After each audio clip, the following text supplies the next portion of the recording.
আসসালামু আলাইকুম ভিউয়ার্স, আশা করি আপনারা সকলেই ভালো আছেন। আজ আবারও আপনাদের সম্মুখে নতুন একটি ভিডিও নিয়ে হাজির হলাম। তো আজকের ভিডিওটি হচ্ছে মাল্টার ওয়ার্ক পারমিট ভিসা নিয়ে। আর মাল্টার ওয়ার্ক পারমিট ভিসায় যেসব ক্যাটাগরিতে মানুষ পারমিট পাচ্ছেন সেগুলোর মধ্যে অন্যতম একটি ক্যাটাগরি হচ্ছে যে ক্লিনিংয়ের কাজ। এই ক্লিনিংয়ের ভিসায় কিন্তু প্রচুর পরিমাণ বাংলাদেশি মানুষ, বিশেষ করে বাংলাদেশি, ইন্ডিয়ান এবং পাকিস্তানি মানুষ মাল্টাতে পাড়ি জমাচ্ছেন। আর এক্ষেত্রে যেহেতু কোনো অভিজ্ঞতার প্রয়োজন হয় না বা কোনো ধরনের কোনো স্কিল সার্টিফিকেট শো করার প্রয়োজন হয় না, প্লাস এডুকেশন রিকোয়ারমেন্টস নেই, অর্থাৎ শিক্ষাগত যোগ্যতাও যেহেতু আপনাকে দেখাতে হয় না, সেজন্য কিন্তু সবচেয়ে বেশি ভিসা বাংলাদেশিদের হচ্ছে। এমনকি নারী পুরুষ উভয়ই অ্যাপ্লাই করতে পারছেন।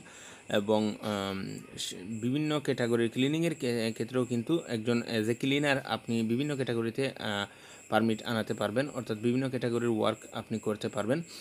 আপনি যদি কোনো রেস্টুরেন্টের ক্লিনার হিসাবে রিক্রুট হতে চান, সেক্ষেত্রে আপনি রেস্টুরেন্ট থেকে পারমিট আনবেন। যদি আপনি চান ইন্ডাস্ট্রিয়াল কোনো কোম্পানিতে ক্লিনার হিসেবে কাজ করতে, সেক্ষেত্রে আপনি ইন্ডাস্ট্রিয়াল কোম্পানি থেকেও কিন্তু ক্লিনিংয়ের পারমিটটি আনতে পারবেন। আর তাছাড়া রয়েছে স্কুল, বাস, হোটেলস, এরকম বিভিন্ন সেক্টর রয়েছে যেগুলোতে ক্লিনিংয়ের জন্য লোক নিয়োগ করা হচ্ছে। এবং আপনি চাইলে কিন্তু খুব সহজেই আপনারা ভালো এজেন্সির সহায়তা নিয়ে আপনারা কিন্তু এই সব কাজের জন্য পারমিট আনাতে পারবেন। তো আজকে এই ক্লিনিংয়ের পারমিট নিয়ে সম্পূর্ণ ডিটেইলসে আলোচনা করব ইনশাল্লাহ। অর্থাৎ ক্লিনিংয়ের পারমিটে বেতন কত পড়বে, প্লাস হচ্ছে যে ক্লিনিংয়ের পারমিটে যদি যান সেক্ষেত্রে আপনি টিআরসি পাবেন কিনা, প্লাস পার্মানেন্ট রেসিডেন্সি পাবেন কিনা, এবং ভিসা পাওয়ার রেশিও কেমন, এই সব বিষয় নিয়েই কিন্তু আজকের এই ভিডিওতে আলোচনা করব। তো ভিডিওটি শুরু পূর্বে আপনাদের নিকট একটি ছোট্ট রিকোয়েস্ট, আপনারা অবশ্যই আমার ভিডিওটি বন্ধুদের সাথে শেয়ার করবেন ইমো, হোয়াটসঅ্যাপ বা ফেসবুকে, যাতে তারাও এই ইনফরমেশনগুলো জেনে তাদের মধ্যেও যারা ইউরোপে যেতে আগ্রহী তারাও যাতে ইচ্ছা পোষণ করতে পারেন মাল্টার জন্য। তো চলুন কথা না বাড়িয়ে মূল আলোচনায় শুরু করা যাক।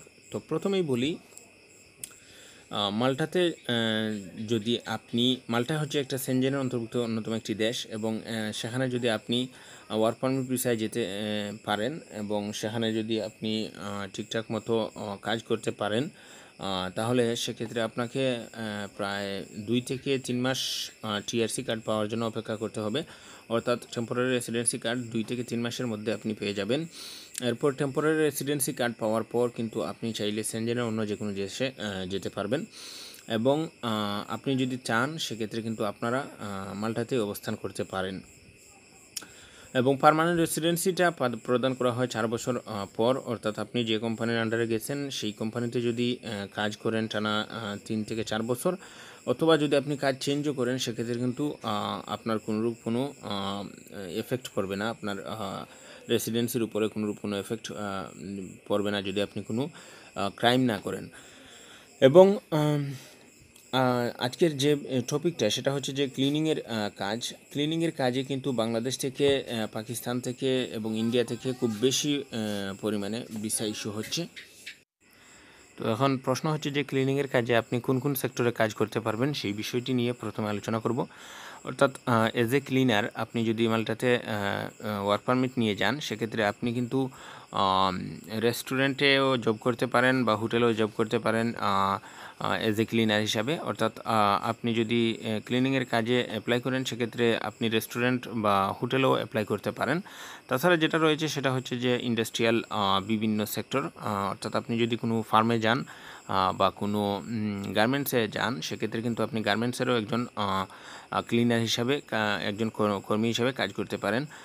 এখানেও কিন্তু একটা ভালো স্যালারি রয়েছে, প্লাস বকশিসেরও সুযোগ সুবিধা রয়েছে। তারপর সেটা হচ্ছে যে বিভিন্ন স্কুল, অফিস বা বাসায় ক্লিনারের কাজ, এক্ষেত্রে কিন্তু নারীদেরকে খুব বেশি প্রাধান্য দেওয়া হয়ে থাকে। অর্থাৎ নারীরাও চাইলে এক্ষেত্রে অ্যাপ্লাই করতে পারেন। এরপর সেটা হচ্ছে যে রেস্টুরেন্ট, ক্যাফে, বার এবং বিভিন্ন ফার্মে আপনাদেরকে রিক্রুট করা হবে। অর্থাৎ আপনারা চাইলে কিন্তু রেস্টুরেন্ট, ক্যাফে, বার এবং বিভিন্ন ফার্ম থেকেও ক্লিনারের পারমিট নিয়ে আসতে পারেন। যে বিষয়টি সেটা হচ্ছে যে এজ এ ক্লিনার, অর্থাৎ একজন পরিচ্ছন্নতা কর্মী হিসাবে আপনার স্যালারি কত পড়বে মাল্টাতে, এই প্রশ্নটা অনেকেই জানতে চাইবেন। তো তাদের উদ্দেশ্যে বলছি যে মাল্টাতে সর্বনিম্ন স্যালারি পড়বে আপনার 90,000 টাকার মতো, আর সর্বোচ্চ তো আছেই, প্লাস হচ্ছে যে যদি বাসা বাড়িতে প্লাস রেস্টুরেন্টে যদি ক্লিনিং করেন সেক্ষেত্রে আপনার বকশিস বা বোনাসেরও একটা সুযোগ সুবিধা রয়েছে। অর্থাৎ আপনারা এক্সট্রা বোনাস বা বকশিস হিসাবে আপনারা কিন্তু এক্সট্রা ভালো একটা টাকা আর্ন করতে পারবেন।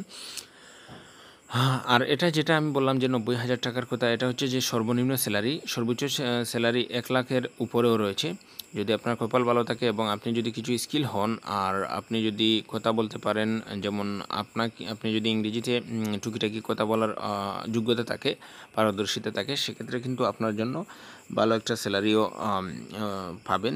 প্লাস হচ্ছে যে আপনার পদোন্নতিও হবে। তো এখন প্রশ্ন হচ্ছে যে মাল্টার সেই ক্লিনিং ভিসায় অ্যাপ্লাই করার জন্য কোথায় যাব বা কী কী ডকুমেন্টস লাগবে সেই বিষয়গুলো। তো যারা চাচ্ছেন যে নিজেরা অ্যাপ্লাই করবেন না, ভালো একটা এজেন্সির সহায়তা নিয়ে অ্যাপ্লাই করাবেন, তাদের উদ্দেশ্যে আমি একটাই বলবো যে আপনারা অবশ্যই ভালো এজেন্সির সহায়তা নেবেন। অর্থাৎ লোকাল এরিয়াগুলোতে আপনাদের যার লোকাল এরিয়াতে যেসব ভালো এজেন্সি রয়েছে সেসব এজেন্সির মাধ্যমে আপনারা অ্যাপ্লাই করবেন। কেননা এজেন্সিগুলোতে কিন্তু বর্তমানে ভিসার ওয়ার্ক পারমিটগুলো কিন্তু সবচেয়ে বেশি বাংলাদেশের বিভিন্ন এজেন্সিগুলো দিয়ে থাকে, এবং এই এজেন্সিগুলোর কন্ডিশন থাকে এরকম যে আপনাকে কাজে রিক্রুইট করার পর আপনাকে তারা আপনার কাছ থেকে টাকা নেবে। তো এরকম ভালো এজেন্সি দেখে আপনারা অ্যাপ্লাই করবেন যাতে আপনারা কোনো প্রতারণার সম্মুখীন না হন। আর অবশ্যই যদি নিজেরা অ্যাপ্লাই করেন সেক্ষেত্রে কিন্তু বাড়তি ঝামেলার পোয়াতে হবে। অর্থাৎ আপনার যে বিষয়গুলো লাগবে সেটা হচ্ছে যে আপনার পাসপোর্ট প্লাস 2 কপি পাসপোর্ট সাইজের ফটোগ্রাফি, যেটা হোয়াইট ব্যাকগ্রাউন্ডের হতে হবে, প্লাস হচ্ছে যে ওয়ার্ক পারমিট নিজেকেই কালেক্ট করতে হবে মাল্টা থেকে। এরকম আরও অনেক কাগজপত্র রয়েছে যেগুলো আপনারা হয়তো বা অনেকেই পারবেন, অনেকে আবার পারবেন না কালেক্ট করতে। সো আমি তাদের উদ্দেশ্যে বলবো যে যারা চাচ্ছেন মাল্টাতে ক্লিনিংয়ের কাজে আসবেন, নারী হন বা পুরুষ, আপনারা অবশ্যই ভালো কোনো এজেন্সির সহায়তা নেবেন। কেননা বর্তমানে এজেন্সিগুলোই কিন্তু ওয়ার্ক পারমিট, ইউরোপের বিভিন্ন দেশের ওয়ার্ক পারমিটের কালেকশন করে থাকে এজেন্সিগুলো, এবং এজেন্সিগুলোর খুব ভালো একটা লিঙ্ক রয়েছে বিভিন্ন ইন্ডাস্ট্রিয়াল সেক্টরের সাথে। স্পেশালি ইউরোপের বিভিন্ন ইন্ডাস্ট্রিয়াল সেক্টর, প্লাস হচ্ছে যেখানে কর্মীর সংকট, সে সকল প্রতিষ্ঠানের সাথে কিন্তু বাংলাদেশের যেসব এজেন্সি রয়েছে সেগুলোর ভালো একটা লিঙ্ক রয়েছে। সো আপনারা অবশ্যই ভালো কোনো এজেন্সির সহায়তা নিয়ে কাজগুলো করবেন। তো এটাই ছিল আজকের এই ভিডিও। যদি ভিডিওটি ভালো লাগে থাকে তাহলে অবশ্যই লাইক করবেন, এবং যদি কোনো প্রশ্ন থাকে তাহলে অবশ্যই কমেন্ট করবেন। ইনশাল্লাহ আমি উত্তর প্রদানের চেষ্টা করব। ধন্যবাদ সবাইকে, ভালো থাকবেন, আল্লাহ হাফেজ।